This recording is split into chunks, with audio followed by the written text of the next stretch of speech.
Alright, what's good everyone, Henke is back, and today I'm covering part 3 of the Which Character You Should Main series. In this video, I'll help you figure out which character suits your playstyle the most. This time, I'll be finishing off the Brawl newcomers and covering characters 29 through 44.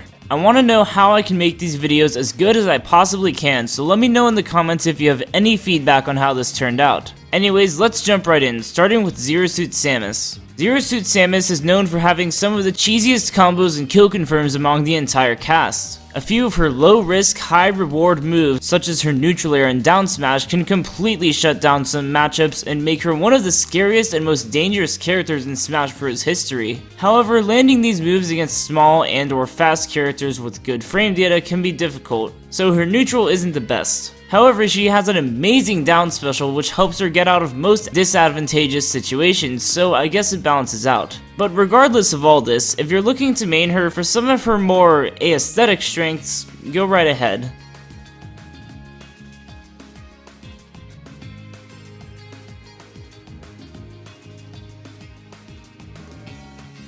Wario is kind of a weird character. He's pretty weak in a lot of aspects but extremely good in some others. His damage output is overall not that great, but his kill power is very strong. He has one of the best comeback factors in the game with waft, but he struggles to win neutral and gain the lead himself. His recovery is amazing, but he doesn't have many tools he can use for landing. His mobility is surprisingly good for how heavy of a character he is, but his frame data is generally kinda slow. There's a bunch of trade-offs like these when you use Wario, so consider his unorthodox strengths and weaknesses if you're considering picking him up.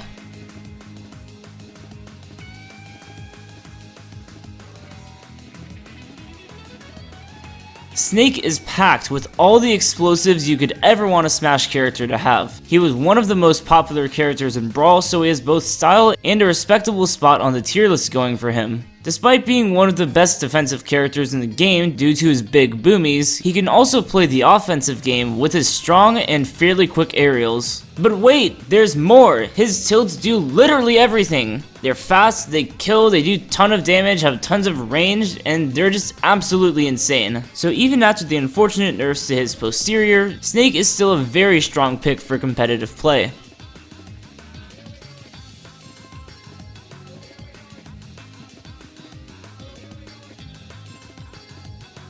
Ike is a mean, lean killing machine. Well, he's actually pretty buff, but he's still mean in a killing machine. Anyways, he's one of the best choices if you want to build fundamentals because he is one of the most simple playstyles in the game. His tools all blend really well with each other, and he doesn't really have any useless moves. You'll learn which moves to use in each situation and how to play the game at high level. He doesn't have anything that's super broken about him, but his weaknesses are few and far between. Some say his frame data sucks and he can't recover too well, but he can find mix-ups and ways around these, which will teach you to do the same for other characters.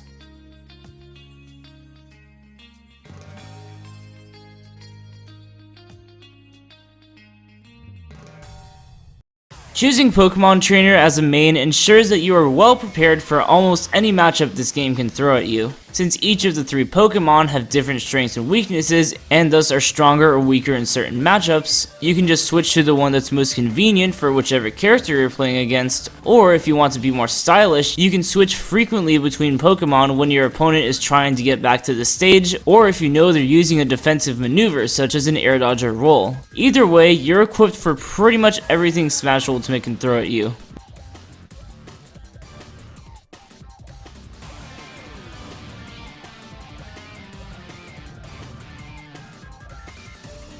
Diddy Kong has one of the best movesets in the game. With his banana, down tilt, forward air, and side special, he covers so many options that it often becomes extremely difficult to win neutral against him if the Diddy player is playing properly. To play him properly, you basically just have to know when to pull out bananas and when to throw them. A pretty easy character to pick up, but keep in mind his damage output and kill power are relatively low, so even though you'll probably win neutral more often than your opponent, when they do approach you successfully, you might be taking a lot more damage.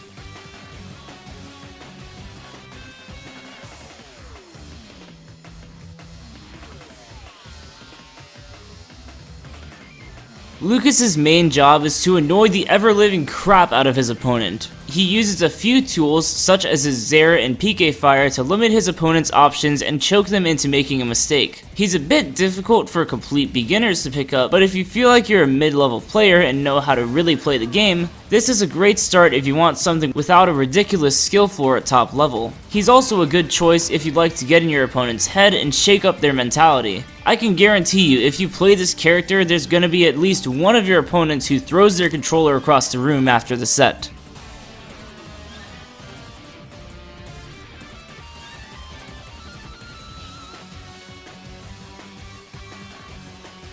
This one should be pretty obvious. Gotta go fast? Well, Sonic the Hedgehog is just about the fastest you're going to get. I should warn you, however, that his playstyle has changed significantly from Smash 4. So if you played him in that game to abuse his defensive tools and spin dash, pick another card this time. If you like overwhelming your opponent with quick moves and cutting off all their defensive maneuvers, Sonic in Smash Ultimate will suit you even better. Even though a lot of the stuff that was broken or abusable about him in Smash 4 has been removed or nerfed, he's still a pretty good character made for those who can handle his high speeds.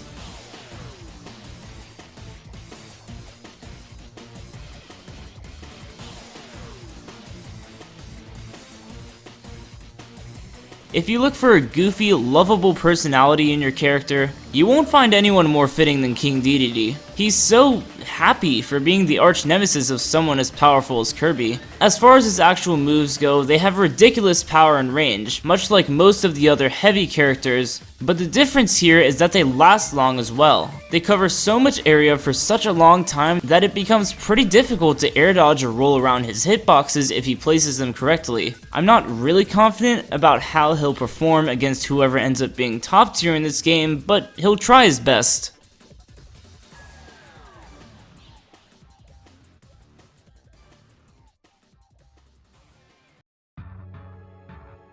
Olimar shares a few common traits with Lucas: an insanely good grab, a super annoying side special, and actually he's just annoying overall. But instead of playing defensively like Lucas, Olimar plays a more aggressive game as he latches his pikmin onto his opponents and punishes them if they don't react properly. If he gets a grab with a good pikmin or two latched on, the amount of damage he can deal with one opening is insane. His smash attacks are also extremely safe and cover a lot of options. Definitely one of the most slept on characters in the game, which means a good Olimar is even scarier since not many players know the matchup.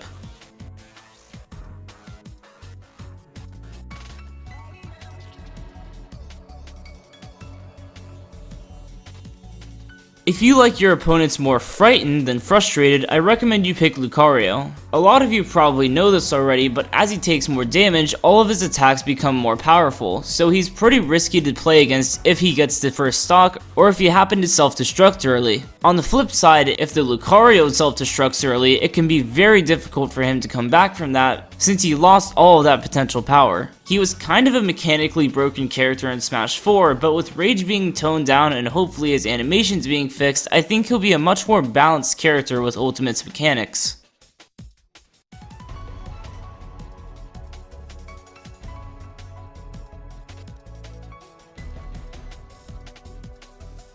As menacing as Rob looks, he's actually one of the most lovable characters in the game. I don't know, maybe people just dig his taunts and stuff, but Sakurai and his team did a great job giving personality to what was originally a plastic toy. Anyways, as far as his actual moveset goes, he has a decent zoning and projectile game with his lasers and gyro. The laser can be used to poke opponents at long distances, and the gyro can be used for combos or ledge trapping setups. Oh, and did I mention he drills his opponent into the freaking ground with his down throw? How crazy is that?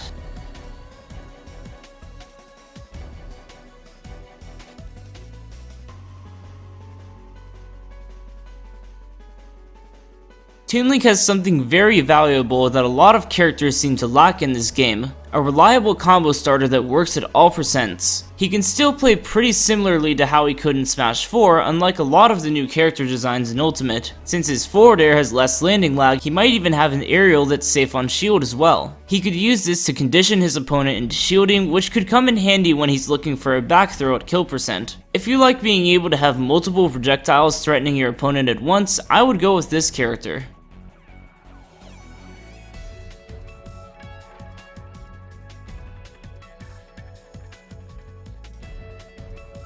Wolf was also one of Brawl's fan favorites, especially since his moveset is much more diverse than Fox's or Falco's. His recovery is much better and more difficult to intercept, and he hits much harder than the other two. Instead of being a glass cannon, he's much more versatile overall. This does mean that you won't be doing quite as much damage when you win neutral, but his damage output is still pretty decent. According to the E3 reveal of the game, the developers said he would be getting buffed significantly from where he was in Brawl. And even though he was already pretty good in that game, I guess it helps him keep up with the changes that the rest of the cast has been receiving.